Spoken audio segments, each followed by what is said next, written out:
Child parliament அப்படின்னு சொல்லி உங்க டீச்சர் சொல்லி கொடுத்தாங்களா? அதுல என்ன அமைச்சர் இருக்கீங்க?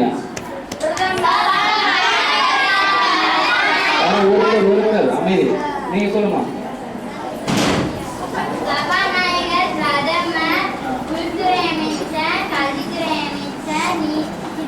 சுகாதாரத்துறை அமைச்சர், உணவுத்துறை அமைச்சர், போக்குவரத்துறை அமைச்சர், நிதித்துறை அமைச்சர், மின்சாரத்துறை அமைச்சர், விவசாயத்துறை அமைச்சர். அமைச்சர் இருக்காங்க இல்லையா? சரி, இதுல வந்து நிதித்துறை அமைச்சர் என்ன மாதிரி வேலை பார்ப்பாரு? யாரும் சொல்லுங்க.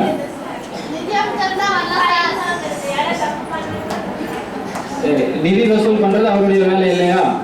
வேற மின்சாரத்துறை அமைச்சர் என்ன பண்றாரு?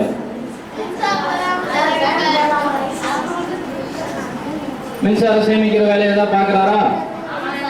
பாக்குறாரா இல்லையா? சரி, ரைட். அடுத்தது இந்த சுகாதாரத்துறை அமைச்சர் என்ன பண்றாரு? இங்க யாராவது சுகாதாரத்துறை அமைச்சர் இருக்கீங்களா?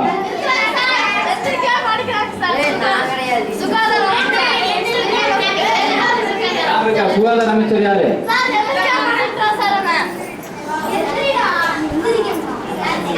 மூணு அமைச்சர் இருக்கீங்களா?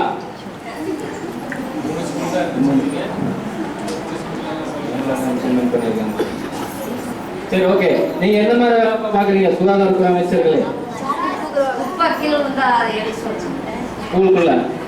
அடுத்தது வேற புத்தகத்துல எடுத்து போட்டுறீங்க. வேற என்ன மாதிரி வேலை பாக்குறீங்க?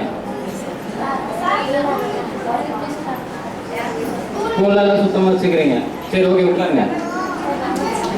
உங்களுக்கு இன்னொரு முக்கியமான வேலை என்னன்னா, உங்க ஸ்கூலை சுத்தியும் மரம் செடி இந்த மாதிரி வளர்க்கறதுக்கு உண்டான ஏற்பாடு பண்ணணும். அது யாரா பண்ணிருக்கீங்களா?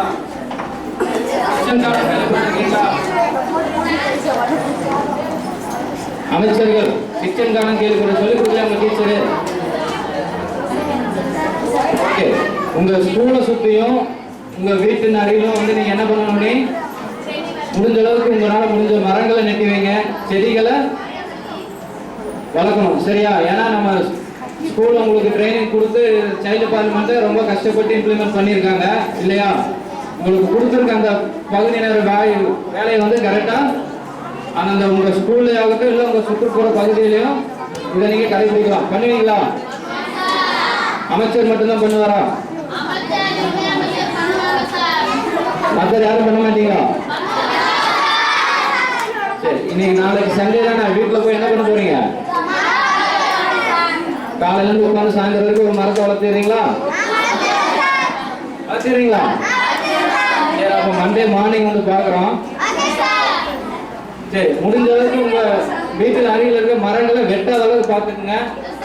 ஓகேவா? ஏற்கனவே நம்ம ரோட்டையெல்லாம் பைபாஸ் பண்ற அகலப்படுத்தணும்னு சொல்லி எல்லாம்